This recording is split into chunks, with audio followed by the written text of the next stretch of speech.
what I worked on today was the tunics for the dewlock dancers in um, Farquaad's dewlock dancers.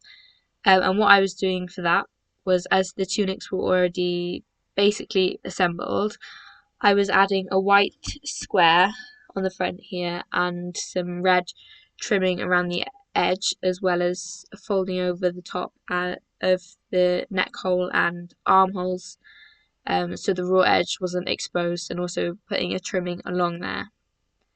To do this, I'd start off by pinning the square down, going over in white thread in a zigzag stitch around the square, and then going around the square again with red thread on a straight stitch through the trimming, and then I would fold over the top of the neckline and hide the raw edge, and place the trimming around and stitch the trimming in place, as well as stitching the hem in place.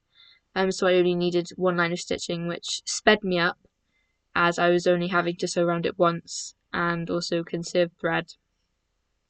And I think made it easier to sew through without having so much stitching there. I then moved on to the armholes and did the same as I did on the neckline.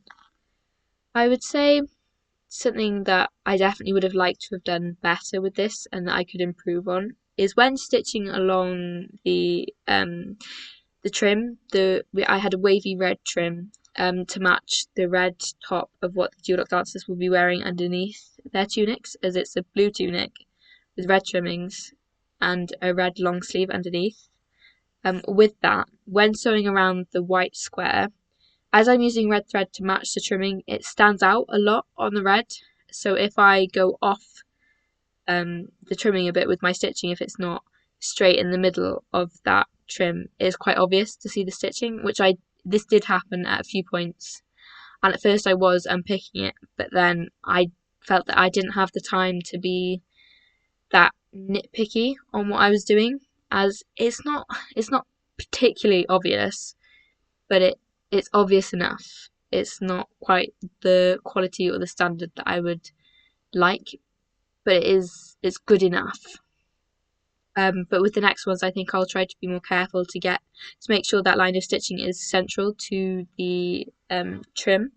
As it's wavy, you really have to make sure you're in the middle, because if you're a bit over to the side, it will really show up on the white, on the white fabric. Is if it's on the blue, when it's on the blue around the neckline and the arms, it's not so bad, as it's not so obvious. But obviously, it's quite a stark contrast between the red and the white.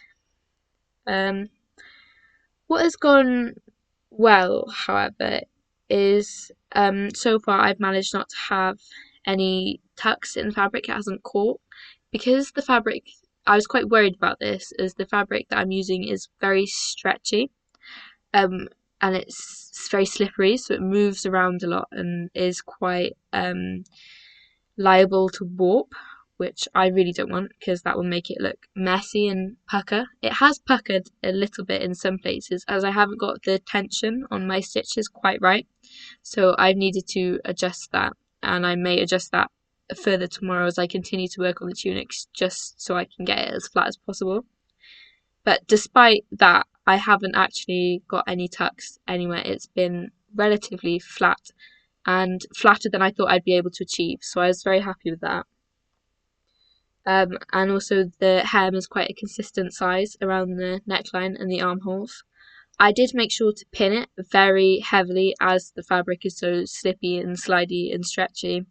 I really wanted to make sure it was secure in the place that I was sewing it, and I think the pinning really helped me to be able to sew consistently in straight lines without getting any tucks or holes in the fabric.